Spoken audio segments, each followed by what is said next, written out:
A budget that I believe addresses the real needs of the state of Washington, that acts with urgency and with audacity and at the scale we need to address our challenges in the state of Washington. And there's a lot of great things going on in the state of Washington, but despite all of our efforts the last several years, we still have some challenges yet unmet. And I want to start with the challenge of homelessness. Homelessness is a housing crisis. That's the first thing I want to say about it. Homelessness is a housing deficit. We do not have enough housing for the people of the state of Washington. In the last decade, we've grown about 1 million people in the state of Washington, but we've only grown about 315,000 housing units. We cannot fix homelessness unless we build more housing. And unfortunately, the market conditions exist that the private market will not produce the housing units we need to actually house the people who live in the state of Washington. Now, that may seem an obvious fact, but it needs to be said because people demand a solution to homelessness.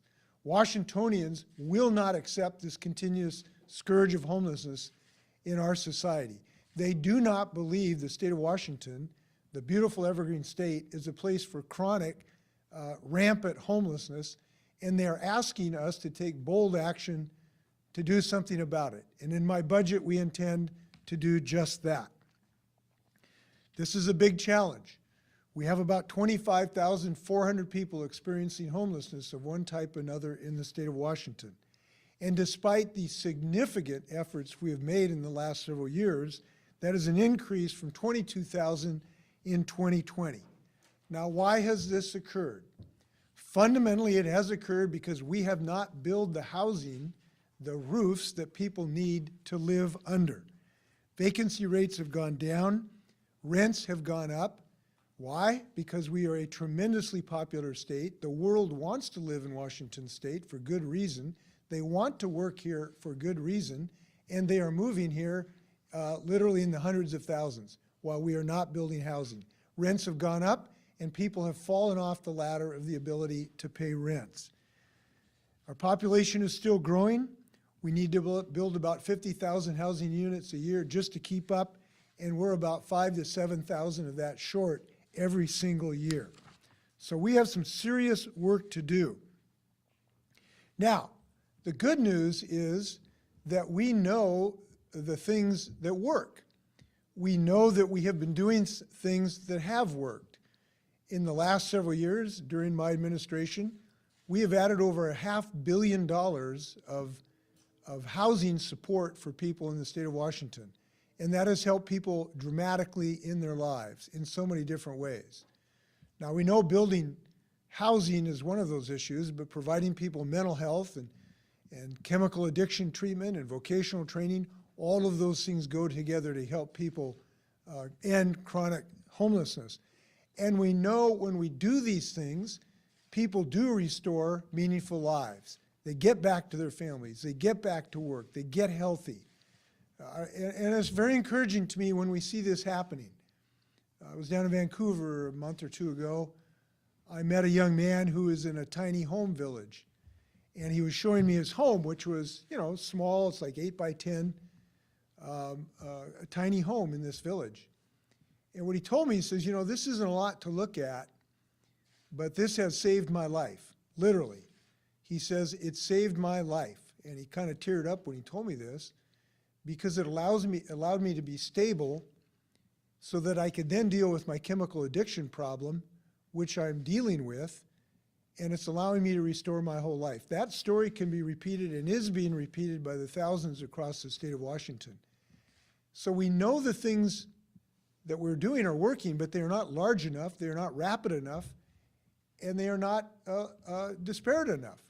We need to up our game when it comes to scale on these issues. So we need to increase our efforts dramatically, not just incrementally, but dramatically. We're not going to solve the problem of over 20,000 people homelessness unless we build, and unless we build quickly, and unless we provide support for many of the people in these programs who need more than a roof.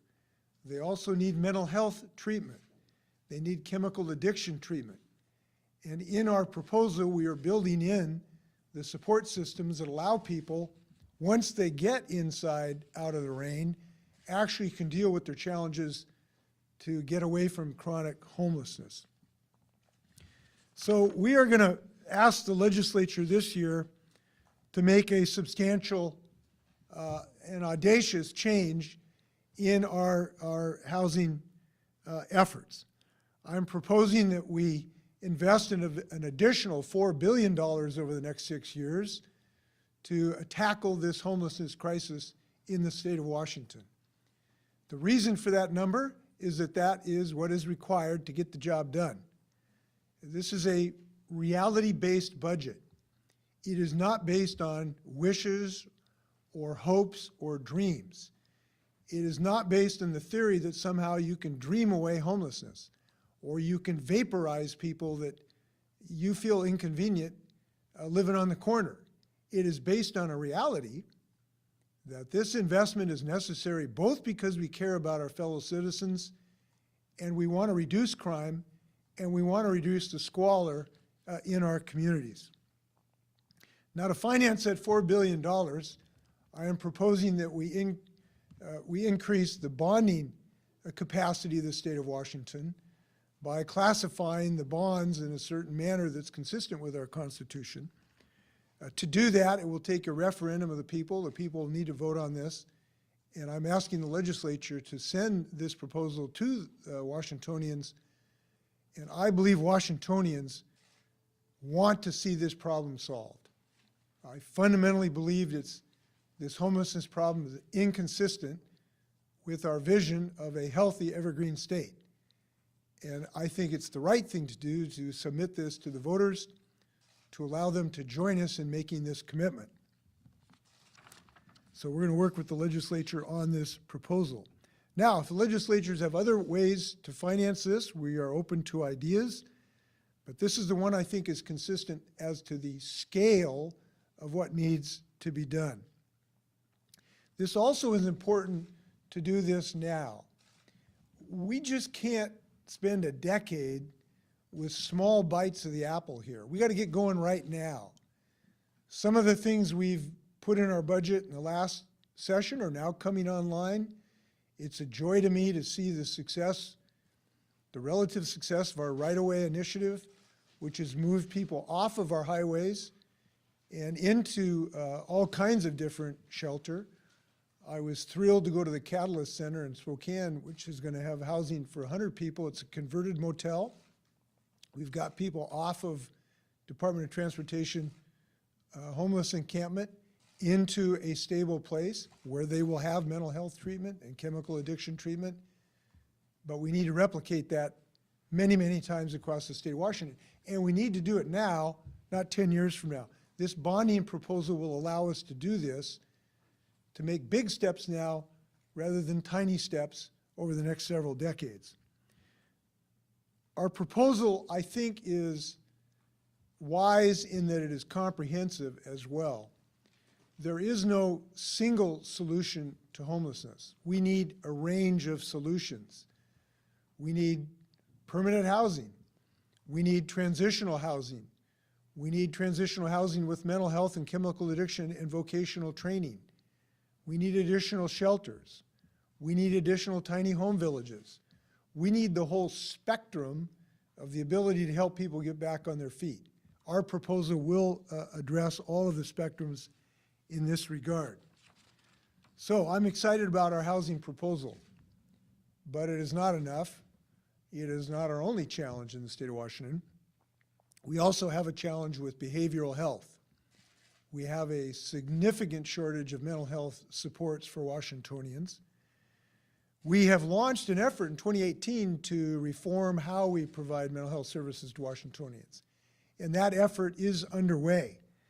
We've made significant changes to bring more community support where people live rather than just large hospitals. We just are in the cusp of opening the first teaching mental health care hospital in American history at the UW. I was out there the other day. It's a beautiful facility. We've made excellent progress in building our community-based systems. We know it works, but it is not enough. We know that the mental health challenges Washingtonians have faced have increased faster than our growth is occurring. So we need to continue and expand our efforts. We need to make sure, as a pivotal first step, to fund in this biennium the 350-bed hospital, forensic hospital at Western State. This is absolutely imperative. We need to continue to improve our intensive care for our young folks. We know that our young people are suffering mental health challenges that are unprecedented. I was at Ingram High School talking to students about this the other day, and we need to expand the capacity, particularly of crisis care, which my budget does.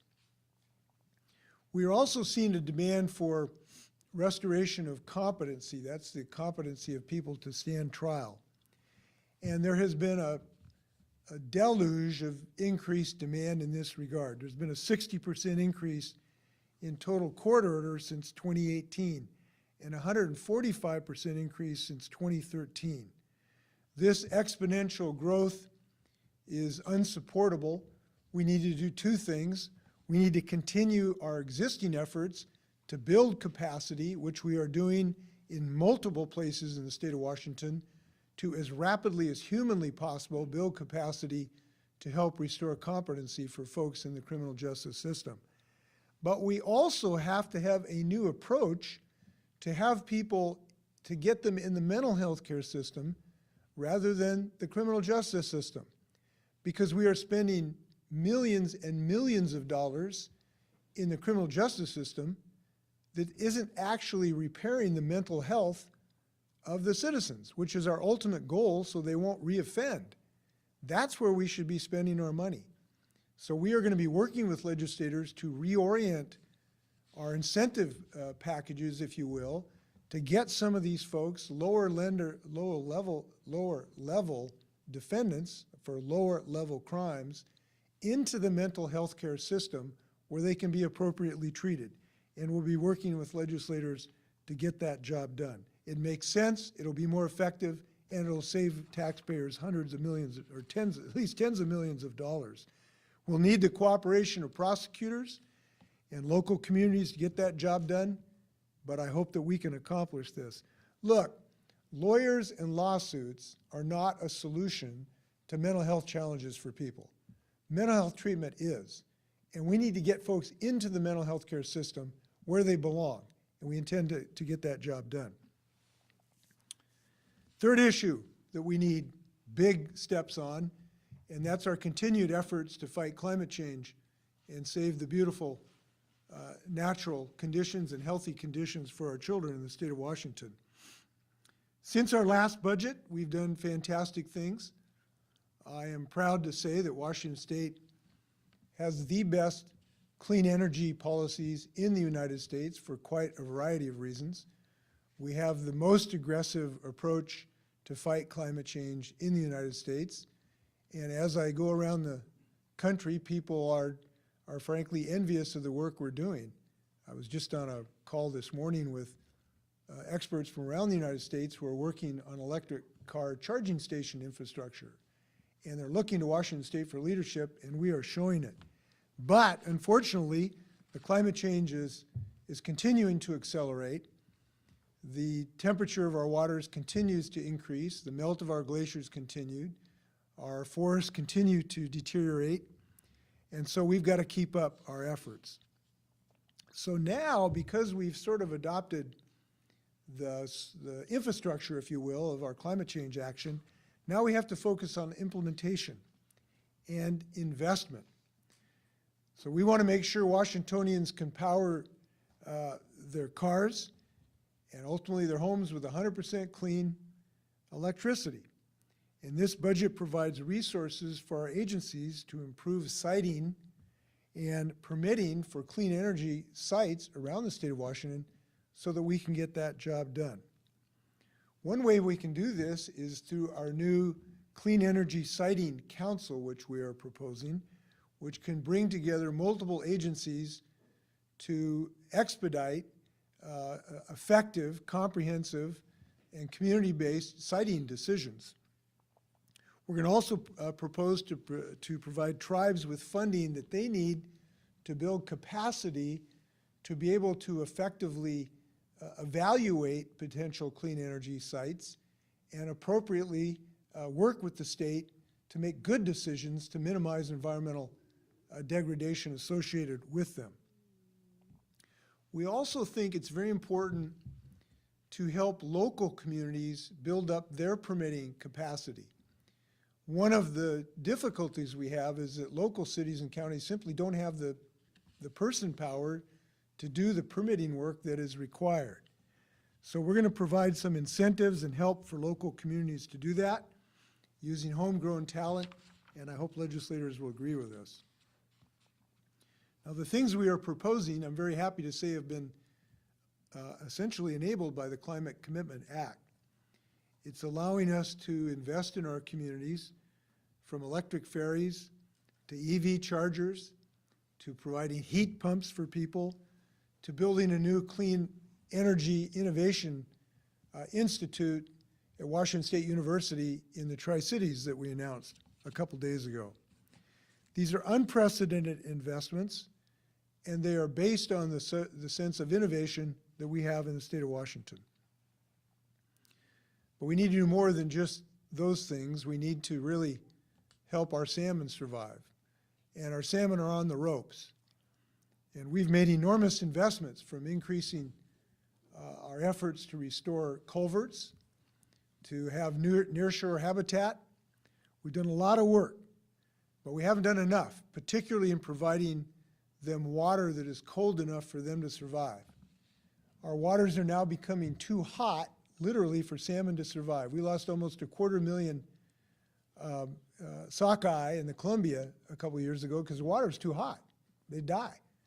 And in the last couple of years, on several occasions, they haven't been able to go upstream to spawn. They need shade. They need shade now, and they need shade a lot more in the future as the climate continues to heat up. So we will be providing a proposal to have an incentive program, a voluntary program, to ask landowners to volunteer to provide shade, if you will, and tree canopy next to our streams and rivers. This is necessary if we're going to have salmon in our rivers in the future. I hope we can get this done this year. I want to talk about a few quick notes that I think may be of interest, and then David Schumacher will stand for any technical questions in regard. First, I want to say we realize, even though we've had a relatively good economy, even coming out of COVID, so many people still have been suffering the pangs of inflation and difficult times. That's why I'm really happy to announce that we are providing full funding for our working family tax credit. Legislators approved this in 2019, and beginning February 1, Washington families will be able to apply for the working family tax credit. This means that 400,000 Washington family households will be able to apply for deposits up to $1,200. It's a great credit. It's a great thing to do for working families, and I'm glad we're fully funding it. People can go to the Working Families Tax Credit.wa.gov to see if you are eligible. We recommend it to people. We've also funded subsidies for Cascade Care, which includes our state's public option health plan that provides low-income Washingtonians plans for less than $10 a month. We're funding cash assistance that's helping more than 9,000 families purchase diapers. And we're continuing utility assistance for thousands of low-income Washingtonians. In education, we know that social, emotional, and behavioral health supports for students remain so important. And we continue these investments and have added certain additional services for 3 to 5-year-olds. We are also continuing, and this is particularly close to Trudy's and my heart, since we've been working on this since we went to the legislature in 1988, we're adding slots to our state's early learning program. And at the other end of the education spectrum, we're making important investments to help train hundreds of nurses and healthcare providers and mental health care specialists that are absolutely necessary to the health care of Washingtonians. And of course, we're making sure our agencies can adapt to the changing workforce. They need to be able to retain and recruit skilled workers in state service. And we have made provisions to make sure we can continue on that course. So I'm proud of our state. There's great things happening, but one of the reasons we're a great state, we've always risen to the moment. And we need to rise to this challenge of homelessness and mental health care needs and climate change, and we have a budget to do all those things. So I look forward to working with the legislature, and with that, happy to stand for questions.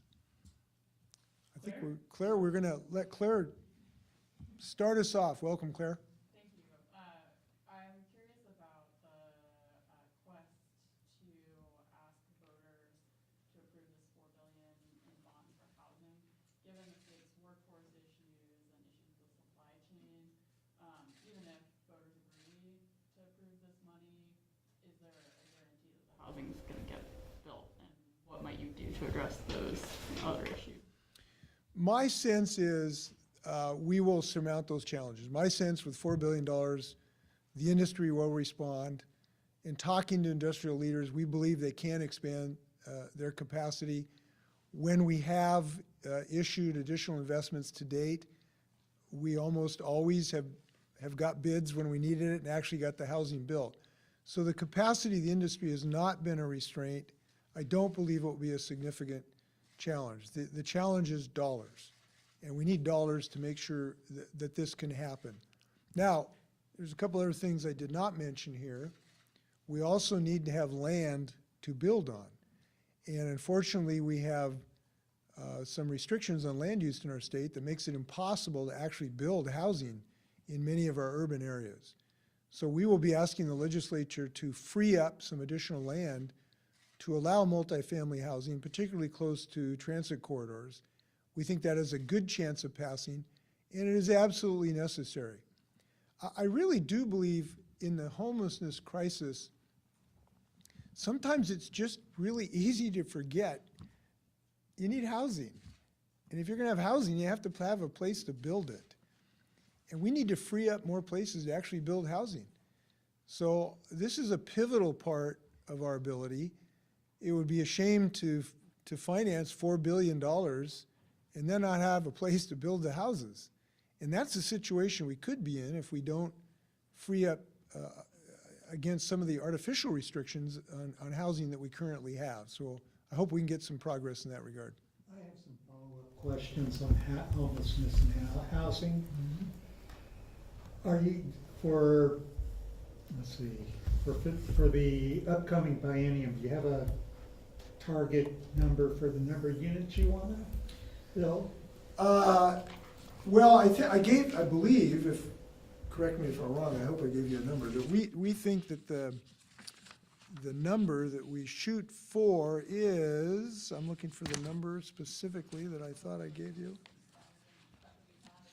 Yeah, I think that the package is for 26,000. I haven't broken it down by a year. So, John, if our agencies have a number, I'll get it to you. I don't have a particular one broken down by year. A couple more on the same subject. Is there a target purchase cost, like if I'm a family of four? Are you trying to get houses that are for less than houses, or units that are for less than 100? I would pay less than 100,000 or less than 50,000. Essentially, I'm coming at you on, can I afford to get the homeless housing? The affordable housing targets purchasers who have incomes of 80% AMI or lower. And average median income, which I don't remember what that amounts to, but that's how the affordable housing is. So there are multiple policies and pipelines of support. Each of them have, to some degree, some different qualifications. We have funding for those with mental health needs. We have funding for those with chemical addiction needs. We have multiple layers of support, if you will, that are dependent on your income. But I do also want to point out, we also need to build what you call middle housing. That's housing for people who are middle income people.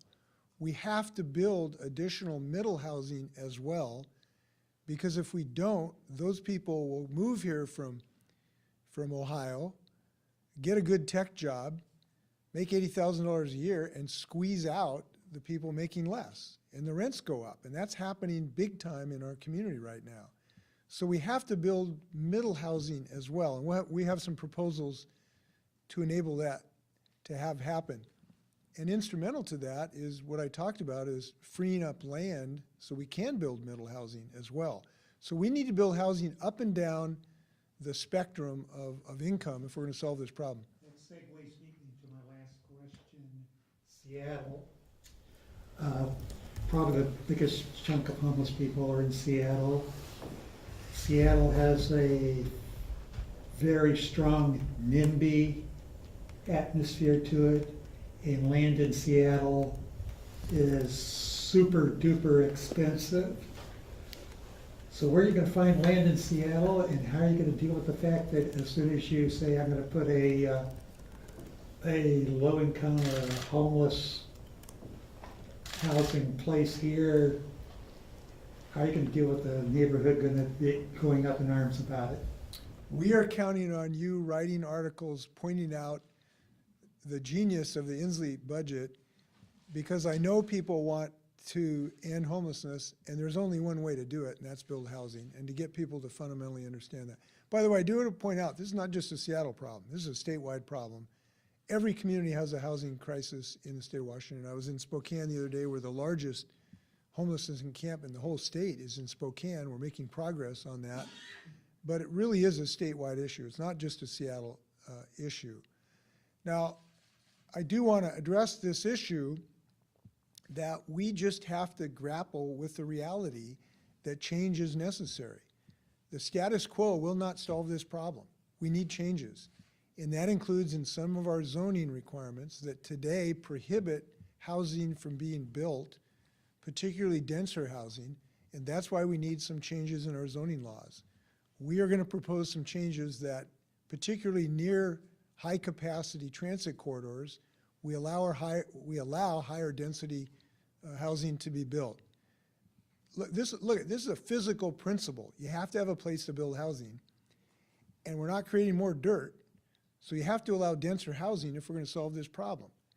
So I have problems with folks who write editorials saying solve homelessness, but don't change zoning. Those are totally inconsistent. And that's a physical principle. So we need to come to grips with that and decide whether we're going to tackle homelessness or not. I'm in favor of doing that. I think the vast majority of Washingtonians are as well. Governor, I have a three-part question for you. Usually John has a three-part. I know. What is this? He has a three-part. I'm taking inspiration from this. I'm curious to know why there's no more funding in your budget to expand the Office of Correctional Ombuds. So they have the resources to do the independent oversight resources. This is a small agency. You signed this into law a few years ago because families, loved ones, there are people who are dying in prison or having health care. So they came to the legislature, they asked lawmakers and you help us find out what's going on in there with the people. And the first 2 years, they released 52 oversight reports looking at everything from suicide in the prisons to the COVID-19 response to how transgender people were treated in there. And then you made some new appointments, Sonia Holland, your senior advisor, temporary appointment, and then later on Caitlin Robertson. They shelved a bunch of the reports, they reorganized the office. They contend you've got to deal with some other issues in there statutorily to make sure you can do it. I want to know why you're not adding more money to make sure they can still do the independent oversight reports. And the second part of the question is, when Sonia Holland took over, she shelved a bunch of the oversight reports. Some of them have been released, some of them slimmed down version. There's still 3 reports that are still fully redacted. These are dated October 2021, that's used for emergency restraints. This is November 2021, this is disciplinary programs, oversight report. And this is also 2021 investigative report on health services, medically necessary accommodation. They're fully redacted. So I'd like to know what's in these reports that the state feels like the people should know about. Well, I'll try to get an answer for My you. third question. Yeah. Third question relay from Daniel Perez. He's an incarcerated individual in Monroe Correctional Complex. And in your decisions to make those appointments, the product of his voice in the public square. I'm sorry, what are you referring to? Well, his story, he was retaliated against. The Department of Corrections acknowledged that it falsified his medical records to give him involuntary medication. And that report under Sonia Howell was shelved for many months. And when Caitlin Robertson released the report, she took the names out. She took the stories of the prisoners out. And so Daniel Perez, I interviewed him earlier this year. He called me up again, Benton. And I said, we spoke on the record. I asked if he consents to use his name. I said, what do you want to ask the governor about all this that's going on? And he told me, this was early December, he said, I've called the Office of Correctional Ombuds and asked them to close my remaining complaints. I'm getting radio silence that I'm not responding to my inquiries. It feels like a little bit of retaliation. I've lost faith in their office because their reports are becoming sanitized. And the question he asked is, I want to know if the Office of Correctional Ombuds is not living up to their standards. What is the process for an incarcerated person? What's a higher authority that would be able to look into these inactions and failures of the OCO? Well, in answer to your budgetary question, I'm not sure all, but probably almost 100% of agencies made requests that they didn't get because we don't have an infinite number of dollars and we have to make priority decisions. So in answer to your first question, we made priority decisions with the existing revenues that we have. Multiple agencies did not get what they requested, and that's the nature of budgeting. I assume it's the same in corrections. You've asked some specific questions about these reports. I want to get you the answers to that. I don't have them right now, so I suggest we talk again. I try to get an answer to those questions specifically, and I'll try to get you answers for those. I think the Ombudsman has been provided some useful information, and we've acted on it. I actually think in our COVID response, we had one of the lower fatality rates in the United States. It wasn't zero. We would like to have been zero. I knew there were complaints of people didn't get their clothing washed often enough. I wish it could have been total comfort during that period of time. It was not. But I will just say, coming through COVID, I think our Department of Corrections did about as good a job as you could do. I will stand by that. So yes, prisoners make some complaints. We want to make sure that we respond to them. And there have been imperfections in the Department of Correction. As you know, we had some tragedies in mental health care that was inadequate at the Monroe facility, as you know. Those have been rectified. We've acted. We've acted against the license of the physician who's responsible for that. So we take this responsibility for care of our incarcerated people seriously, and I look forward to continue to make improvements. But I will have another conversation with you to try to get you answers to those specific questions. Thank you. Governor, can I come back to homelessness for a second? There's some skepticism maybe in the public about putting more money into existing organizations that haven't reduced the number of homeless folks. Are you proposing that the state create new programs, or are you relying on the backbone of the existing homeless service provider and construction? I think it's more the latter. We're not proposing some new particular agency to be responsible for this. I think the public's frustration is real, justifiable, and one I share. Look, we've been making massive investments in homelessness, but it has increased. During my time in the last several years, as I've indicated, we've put additional probably over $500 million, and yet homelessness has increased. That is enormously frustrating to me, as it is to citizens. So that is understandable, and I share it. But it is not because we're not building housing. We are building housing.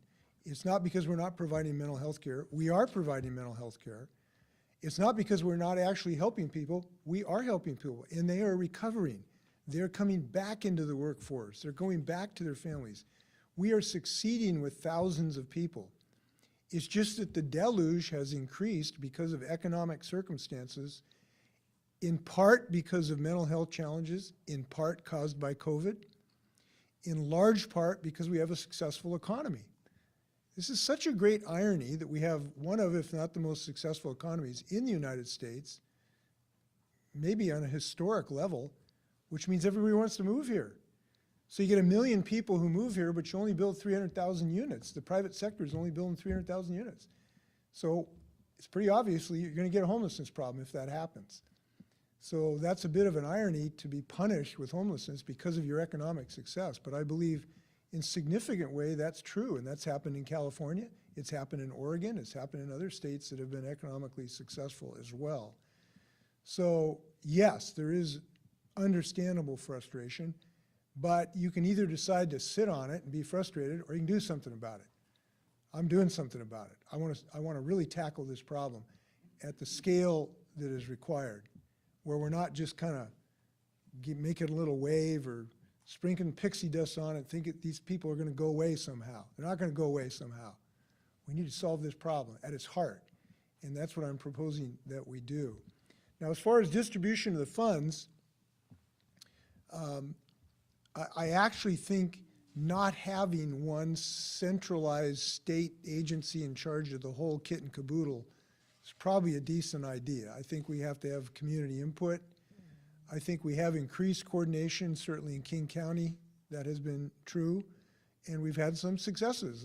Our right-of-way initiative had some successes. We've had any number of people move off of our right-of-ways. So I don't intend to change dramatically the structure of the investment. Governor, But I should say this, but look, I'm open to ideas. I'm proposing ideas to the legislature. If they've got some other ideas, I'm open ideas. What I'm not open to is passivity and inaction. We need action this day. Can you talk any more about what you're doing to address workforce shortages, specifically in the healthcare and behavioral health settings? I mean, you talk a lot about building these facilities and increasing the number of beds, but we know that there are staff shortages and there might not be enough people to staff those facilities. And then second, just a kind of quick question. You've alluded to middle housing a couple times. Are you bringing that proposal back from last year? Are you pushing for that again this session? Different proposal. This year, we're going to propose that we expand access for more than single-family dwellings along transportation corridors, heavy transportation corridors. So it would not be uniform throughout the city. But in areas that are substantial transportation corridors, we do believe higher density development is both advised and absolutely necessary to solve this problem. So we're working with legislators, with cities to refine a proposal to get that job done. And I'm somewhat optimistic that we can get this job done. It's a more incremental approach, and I think it's of the right scale to get the job done. As far as the workforce, we're doing a lot. It needs a lot. Our nursing shortage has increased slots at various colleges. We have increased our number of teaching professionals to make sure that we can actually recruit and pay for nurses to actually teach in these proposals. We've made a substantial investment in buying the robotic equipment, the little alleged dummies that actually aren't dummies. They're pretty incredible, that are so effective in nurses training. If you ever see it, it's really cool how they go in and treat this plastic alleged dummy and get great training. By the way, we're doing it in our schools too. I was at Mount Tahoma. Trudy and I were at Mount Tahoma a few weeks ago seeing high school students. So we're trying to get high school students thinking about healthcare fields, nursing, phlebotomists, x-ray techs, and we're getting 16, 17-year-olds now going through kind of like an internship in a way, and we have helped finance some of those efforts as well. So we're gonna keep it up. And by the way, you can't thank medical professional enough the last 2 years.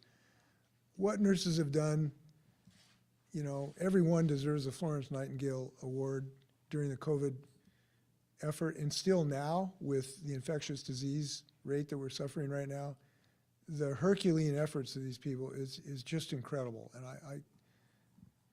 I could not have more respect for what they've done, and we want to get more nurses so that they have less overtime that they need to work. So we're committed to it.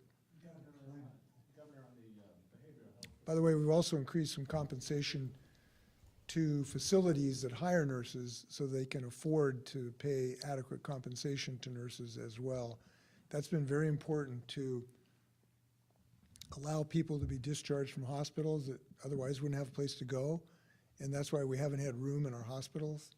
So we've increased compensation rates in other lower care facilities so they can pay nurses enough to actually have adequate staff. There's two aspects two challenges it looks like you're facing with the behavioral health facilities is inflation and neighborhood opposition. I mean, inflation has driven up the price of the Western State Hospital by more than $200 million since the last budget, and we see it, all the projects that are delayed are costing more. So I'm wondering, what's your strategy? You can't do anything about inflation, but other projects are being delayed by neighborhood opposition in the community centers. What's your strategy?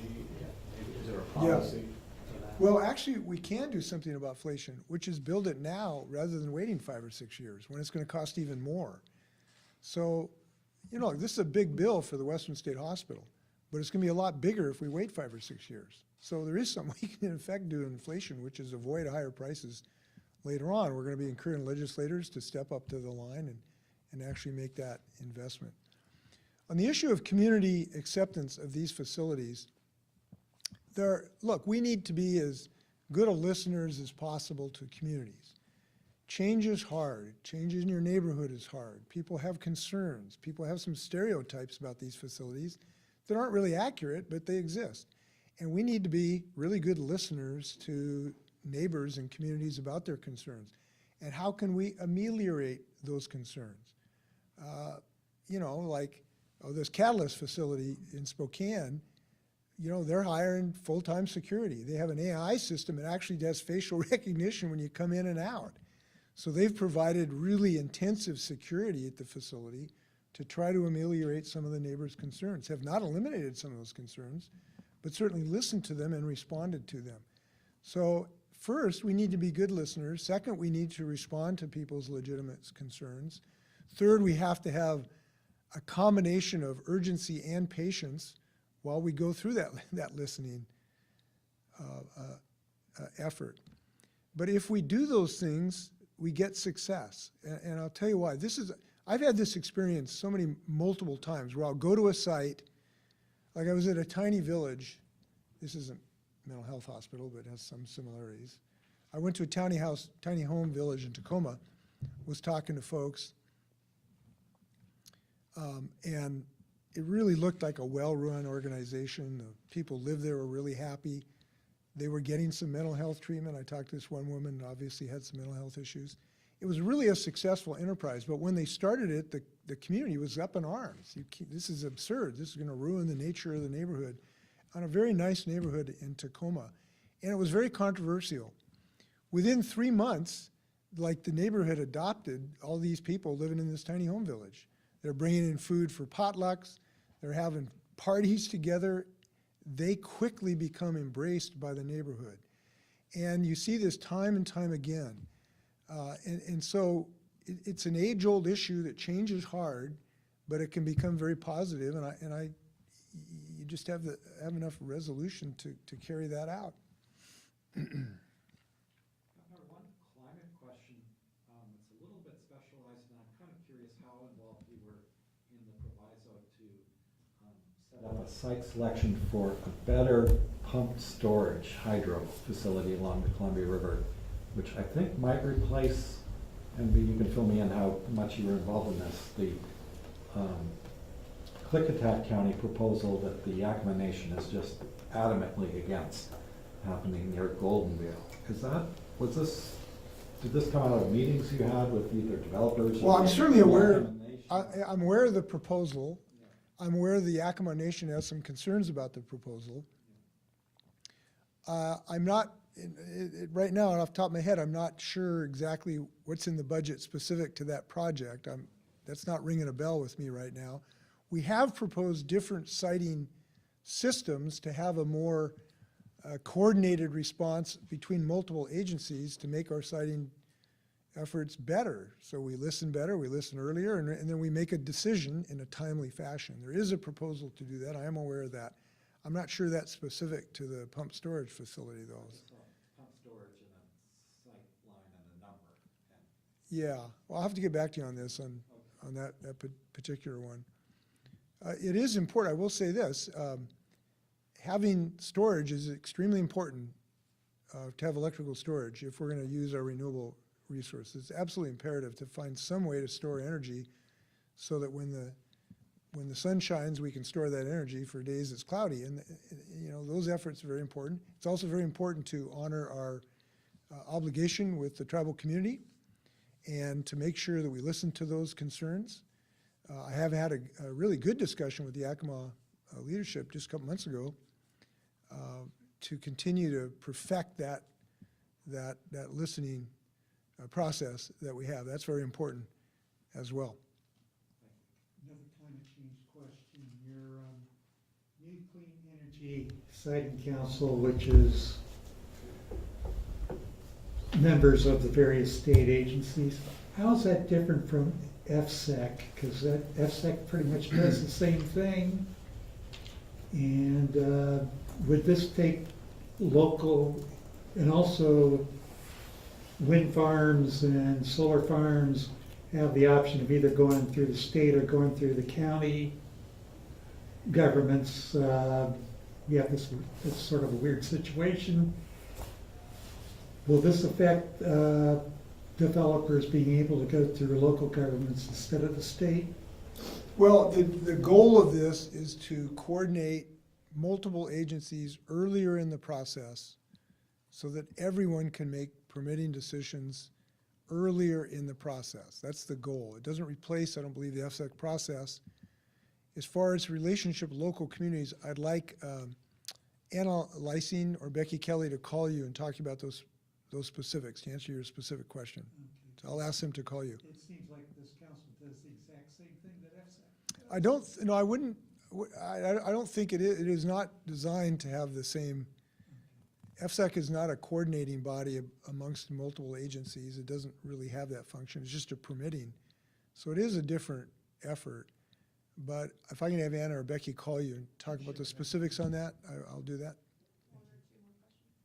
Governor, I have a question about abortion. I know your budget covers some resources for abortion services, but I'm curious about policy. Are you still planning to push for an amendment to the state's constitution to protect the right to an abortion? Yes.